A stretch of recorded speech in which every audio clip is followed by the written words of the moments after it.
I remember the last time we did a filmed interview, January 2020. Yeah. We spoke about the importance of taking sounds of bands that you're inspired by from the 70s, like the Doors and television, and making those sounds relevant today and how you would go about doing that.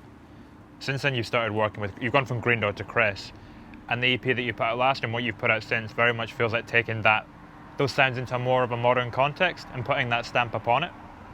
When did you realise you needed to go beyond simply recreating the sounds of the music you loved and actually making it relevant for what it was today and putting your own stamp on it? I think the first stuff we did with Chris, the EP, we were really like determined to kind of like talk about modern punk bands, I think, and just like even this week when we've been doing music with Chris, like we've always just been looking at like bands that have done it more recently and upped the production a little bit and done it a little bit more modern and a little bit more kind of fresh sounding, and then kind of comparing those to those older bands who we would like and seeing the difference between the two recordings and seeing the modern kind of version and the old kind of version and seeing if it works for which song and if it falls in between. But I think definitely about the time when we started with Chris, we realised to kind of like, let's just start doing it a little bit more, a little bit more modern, I think.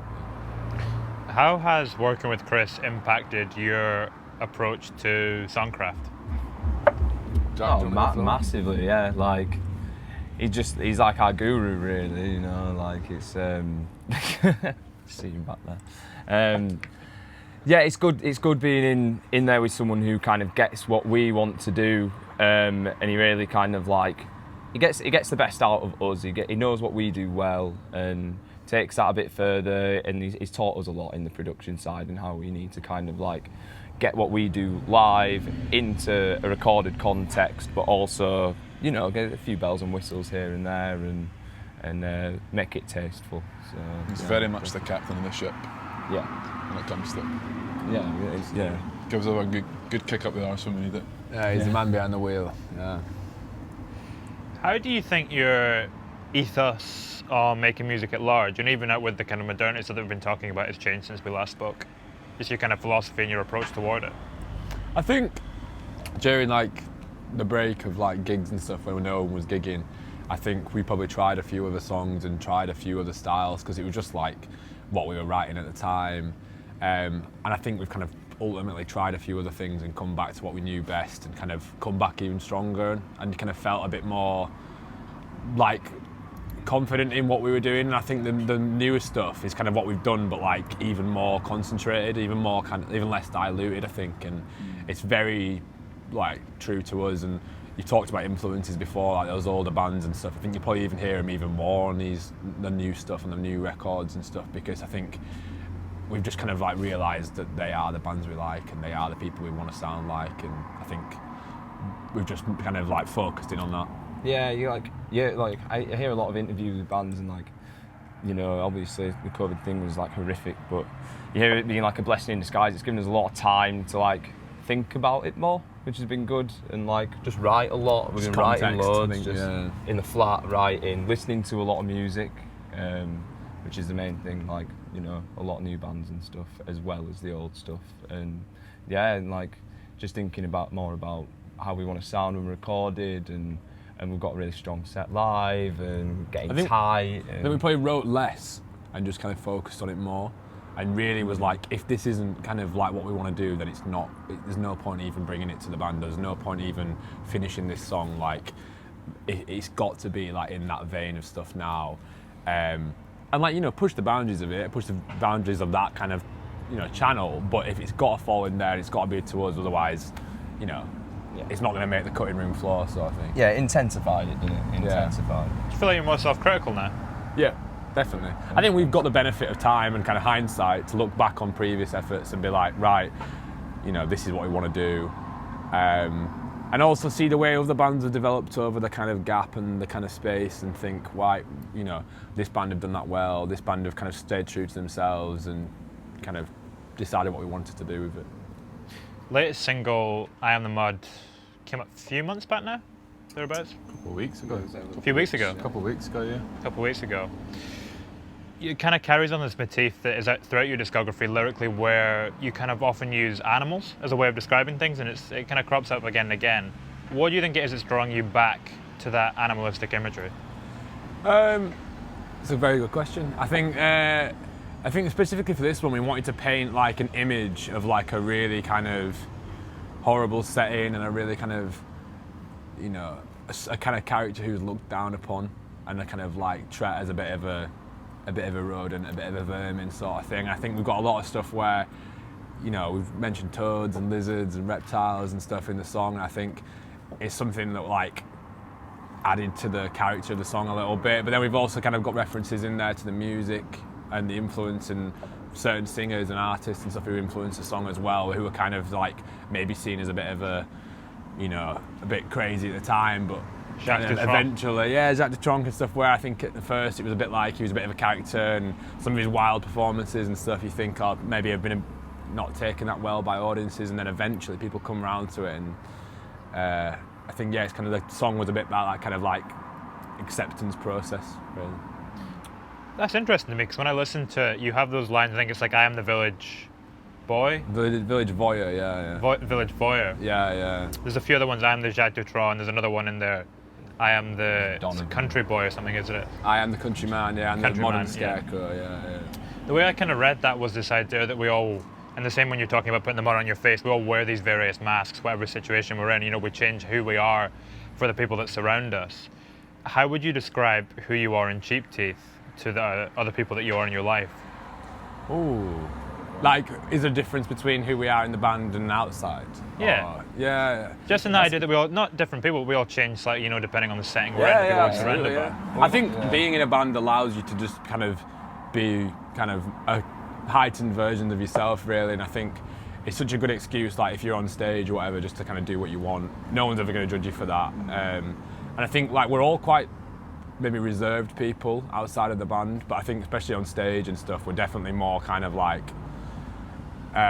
theatrical probably than we normally would be. I think if anyone who's seen us live would say we're probably quite, you know, theatrical. There's a lot of drama to the performance, whereas I think, you know, 4 people having a pint and a bench out here, do you know what I mean? You probably wouldn't get that straight away. But, there's always going to be an element of that, like, difference as well. You know, we've all got jobs and stuff, and like, you know, you've got a kind of, you know, you've got a life outside the band, and you know, you've got to earn your bread, and you do it towards this thing that you want to do because you want to express yourself like that. And it's like, yeah, you take what's from your normal life and then manifest it and intensify it into who you become when you're doing the band stuff, really. And yeah, I just wish it was all we had to do.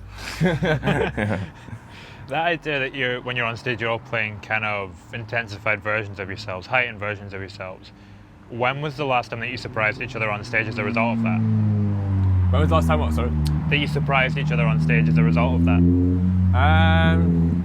Probably the last full capacity gig that we did. I mean, every time, so nice looking around at your best mates on stage and playing the songs that you've worked so hard over together, you've recorded, you've then got to see a crowd reaction from it. I think every gig's got a nice little element of difference that you always remember in your head.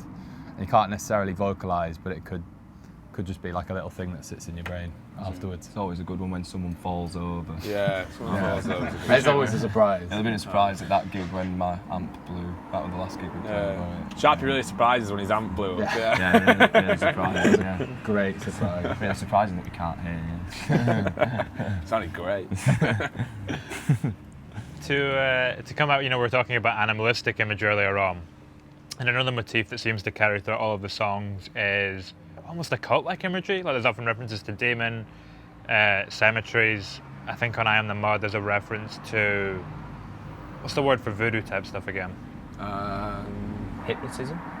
Effigies. Yeah. There is quite like, yeah. I think that's been a thing we've done, well, I don't know, probably speak on behalf of all, but I'd say it's something we've done from the start. We've always kind of liked that kind of mystery and the kind of like you said, cult kind of image where like there's always like a bit of an allure to that kind of like, you know, kind of descriptive way of dealing with stuff and ritualistic way of doing stuff. But I think, I don't know, I feel like it grounds the song a little bit as well. It stops it from getting away with it like too theoretical or too kind of like, you know, like conceptual. If you kind of ground something like that with like an image or an action or a ritual thing or something, I feel like it kind of brings it down a little bit as well. These images that you choose, are they almost like the same way that you would pick a guitar tone in terms of the way that they define the band's sound and the way that they crop up again and again?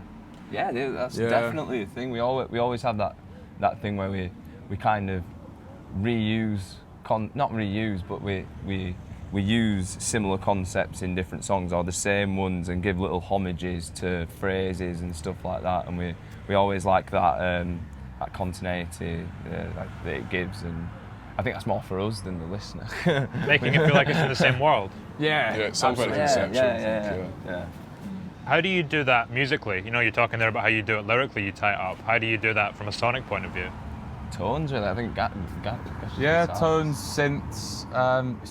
It's pretty. I don't think we think about it an awful lot until we get into the studio. So when we play live, or when we're rehearsing a new song, for instance, it's a really natural process.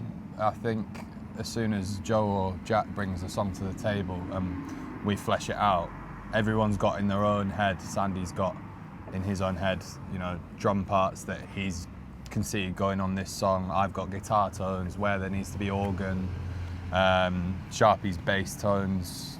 I think it all just comes quite naturally to us individually, and then it's only really considered when we get to the recording process, and it never really changes that much, which is a good thing. I think it's very natural. Yeah. I think that kind of like world you were saying, like the kind of the themes of the lyrics and the themes of the songs as well. I think just the drama of it. I think the lyrics are quite dramatical. I think if we can put as much drama into the recording as we can, you know, playing things big. When it's going to be big, it's big. When it's going to be quiet, it's quiet.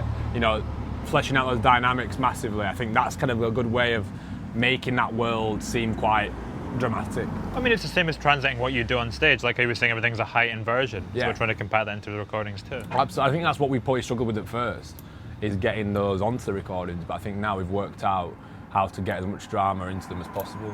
Yeah, definitely. Especially this time round as well. We've been doing a lot of thinking about how to translate ideas into songs and kind of treating each song like it's almost got like a kind of certain realm to it, and we each sort of put our bit into it and kind of focus on a very kind of clear path of how the song should sound.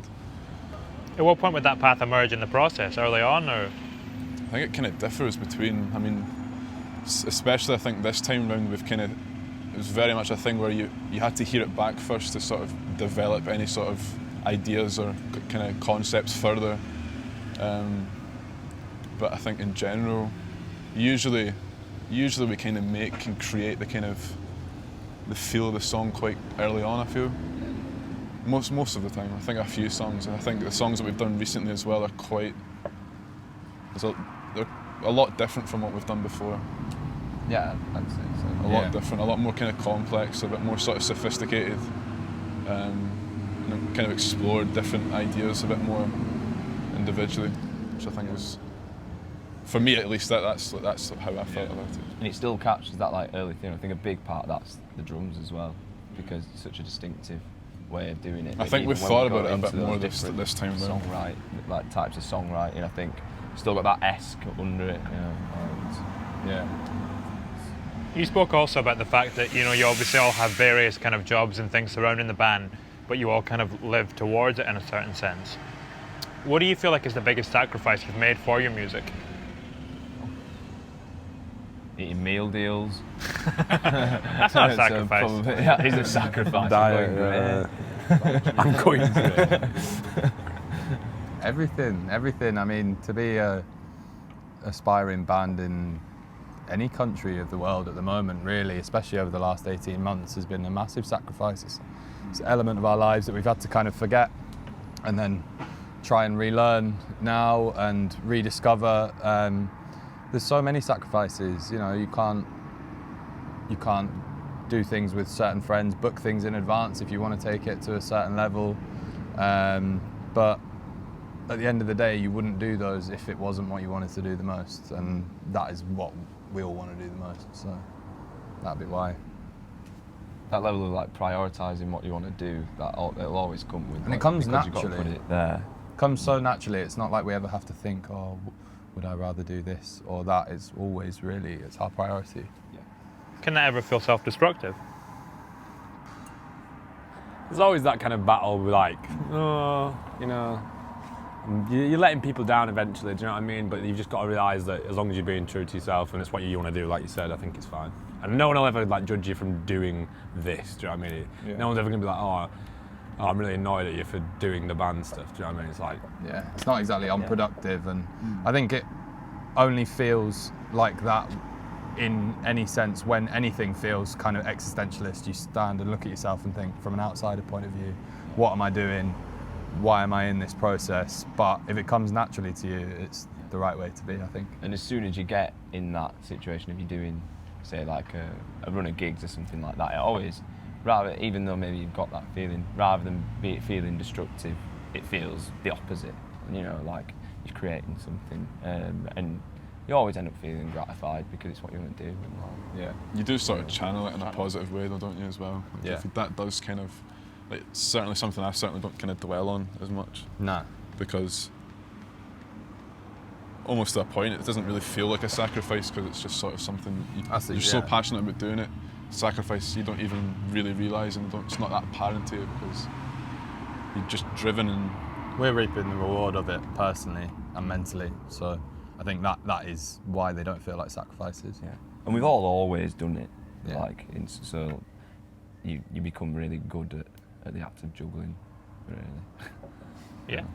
It's like a pretty good note to wrap up on. Nice Thank you very one. much, guys. Thanks, man. Thank you. Thank you very much.